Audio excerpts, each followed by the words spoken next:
نفس د انسان الله فطرتن متحرک پیدا کړی. زه محصلینو خپل طبیعت درته ووایم، زه ماته مړ سړی مې ډېر بد ایسېږي، فطرن خوند نه راکوي. کوم سړی چې ژوندی سړی ماته ډېر خوند راکوي. لکه بعضې موټرې 4 واړه ټایرونه یې ژوندي وي، زه یم باید د دین سړی 4 واړه ټایرونه ژوندي وي. دا د مسلمان سره ښایي همداسې دین بیداره ده، باید مسلمان هم بیداره وي. مړ سړی هېڅ خوند نه کوي. علما وایي انسان دا طبیعت چې الله د انسان پیدا کړی، دا طبیعتن فطرتن د انسان طبیعت متحرک ده. اور مو لیدلی؟ اور چې بل وي ښورېږي.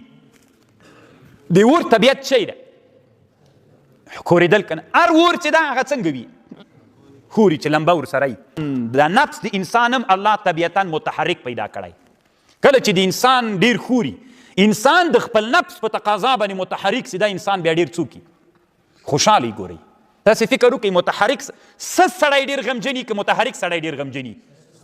یو سړی سس پس ناست وي بس همداسې واچوه پیاله هم ځان ته نسي راخیستی. نو دا کوم یو چې ښوري راښوري پیالې ومینځه کاسې ومینځه باندې وځه ورزش وکړه بیا راځم جمعې ته لاړ، بس د خپل د نفس د طبیعت مطابق کارونه یې وکړل، فرح او خوشحالۍ ورته راځي. او کم نفس چې هغه همداسې دروند غوندې ناست وي، همداسې تکیه وهلي وي، دروند غوندې ناست وي، نو دا د خپل طبیعت د نفس د طبیعت خلاف چې حرکت ده د کساله او سکون مختار کړی ده، نو په دې نفس کې څوک وي؟ غم پیدا کیږي. ځکه د خپل طبیعت خلاف کوي، د خپل طبیعت چې خلاف وکړي غمجن شي.